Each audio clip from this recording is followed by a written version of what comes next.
Another question. I'm also an ACIM student. I am curious about the role of the body. The Course tends to downplay the body, but this version of Jesus' teaching shows the essential nature of sensory awareness through the body.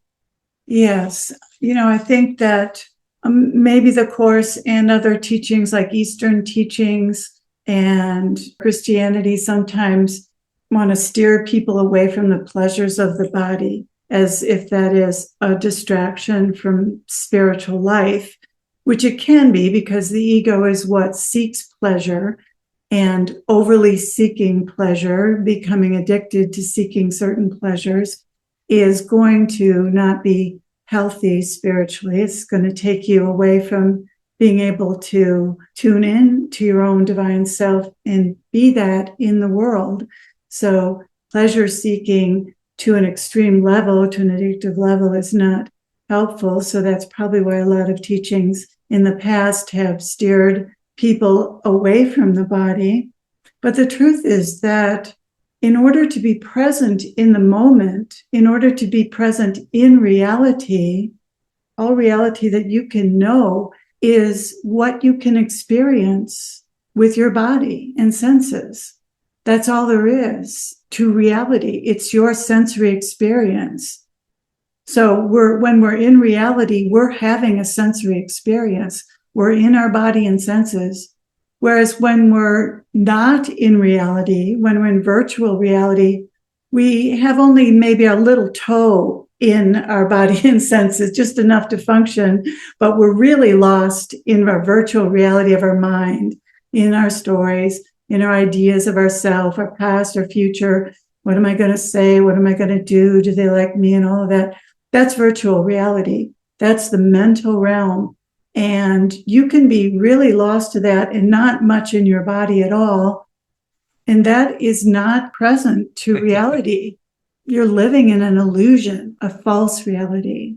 So it's the body and senses that give us our experience of reality. And because we're programmed to be lost in our mental reality, we have to teach ourselves to be in our body and senses. It's like something we have to practice because it is not our default to be in our body and senses. And that's one of the things that meditation teaches you. It teaches you to be in your body and senses and to ignore or detach from the mind stuff that wants to take you on a little trip into virtual reality. So the body and the senses that's it. It's a good thing.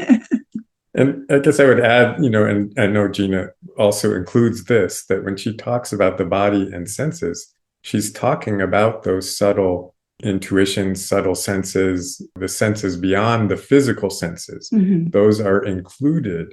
And the great value of being curious about and present to and aware of your bodily sensations is that tends to bring your attention down out of the overactive mind and put it in a place where not only can you be more present to your breath and to the sounds and to the colors and to physical sensations, but where you are able to more directly experience the subtle sensations. So including that subtle movement of expansion or contraction that lets you know how true, how relevant something is. So in some ways, the bodily sensations are kind of like a doorway into the more subtle sensations. When I say doorway into the subtle realm, that subtle realm is the experience of your divine self, your true self, your best self. And everybody knows what it feels like to be aligned with and expressing your divine self, because everybody does it to some extent in their life. It's just to what extent are you expressing your divine self versus your egoic self. So some people are expressing it only very occasionally, and other people are expressing it a majority of the time, and everything in between. I don't think anybody expresses it all the time. We're not that infallible. The ego always is there and does have the potential to pull us back into our virtual reality. The spiritual path is about learning to live as our divine self. And so the direction is get into your body and senses. That will take you into the subtle realm where you can contact your divine self and the intuition and get into the flow, because divine self will live your life. And it lives your life by just moving you spontaneously through your life. And we call that being in the flow. And you all know what that feels like, because you're in it some of the time. And it just is easeful. There's just contentment, simplicity. There's no question about what you're doing or how you're moving. You're just doing it naturally, uncomplicated. And that's where we can all learn to live more from. And that's where the spiritual path leads. You know, I've never really thought about this before, but in this pointing to being very present to your physical sensations as a doorway into presence, which then, as Gina was just saying, then you can live from there.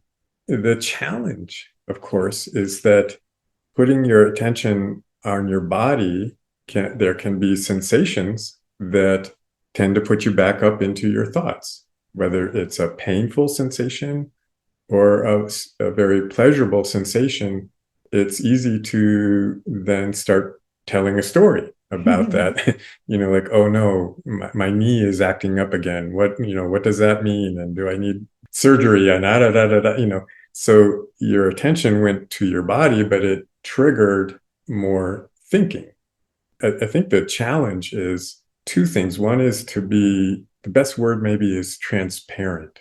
Just allow everything to appear and pass through your awareness so that you don't have to tell a story about it. You just experience. There's a wonderful kind of mindfulness practice where you just note what the sensation is.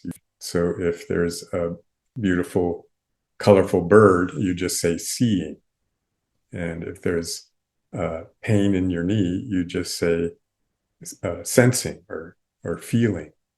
Don't even go as far as to label it as pain or bird or anything else. And so that allows you to just experience the raw sensation without it triggering a story.